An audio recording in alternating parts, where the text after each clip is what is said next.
ఇదే విధంగా చాలా ఇంపార్టెంట్ అందరు టీచర్స్ తల్లిదండ్రి పిల్లలకి అంటే ఏ రోజు మీరు పరీక్ష రాసుకొని తిరిగి వస్తారో ఆ రోజు ఖచ్చితంగా వేస్ట్ చేయకుండా ఉండాలి.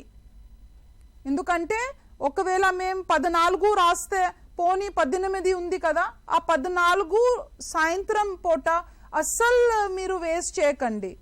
18th సెకండ్ లాంగ్వేజ్ రాసిన తర్వాత ఆ రోజు ఖచ్చితంగా చదవాలి.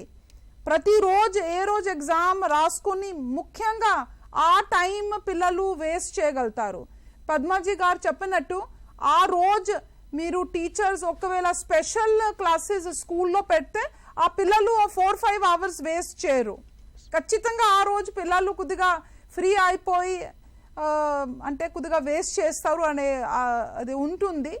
సో స్పెషలీ ఏ రోజు పిల్లలు అంటే 14th, 18th, 23rd, 28th, 2nd, 7th మీరు వస్తే ఆ రోజు ఖచ్చితంగా మీరు ఒకవేళ అడిషనల్ క్లాసెస్ స్కూల్స్లో నడిపిస్తే ఆ రోజు పిల్ల చాలా కాన్ఫిడెంట్గా ఎక్కువగా సిలబస్ ఆ రోజు కూడా కొద్దిగా కంప్లీట్ చేయగలుగుతారు. So that is a very common thing the child will waste. The first holiday and a half a day, ఆ 1.5 డేలో ఒకవేళ పిల్లలు బాగా చదవగలిగితే మిగిలిన ఒక 2-3 రోజులు ఖచ్చితంగా బాగా రాస్తారు. సో ఇది కొద్దిగా మీరు దృష్టిలో పెట్టుకోవాలి.